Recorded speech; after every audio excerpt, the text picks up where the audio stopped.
সুপ্রিয় শিক্ষার্থী ভাই বোনেরা, সবাইকে স্বাগত জানাচ্ছি নতুন একটি টপিকে। স্মার্ট বাংলাদেশ নিয়ে আসেন জেনে নেই। স্মার্ট বাংলাদেশ 12ই ডিসেম্বর থেকে শুরু হয়েছে, অর্থাৎ স্মার্ট বাংলাদেশ দিবস 12ই ডিসেম্বর। স্মার্ট বিভাগ সিলেট, স্মার্ট জেলা চট্টগ্রাম, স্মার্ট উপজেলা শিবচর মাদারীপুর, স্মার্ট গ্রাম ঝিনাইদহ জেলার হিজলি গ্রাম। স্মার্ট জেলা গঠনের লক্ষ্যে পুরস্কার পেয়েছে পঞ্চগড় জেলা। ধন্যবাদ সকলকে।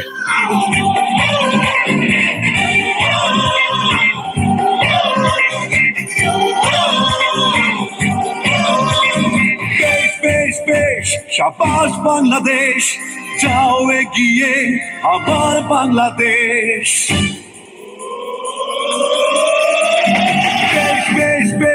শাবাশ বাংলাদেশ, যাও এগিয়ে আমার বাংলাদেশ। বেশ বেশ বেশ, শাবাশ বাংলাদেশ,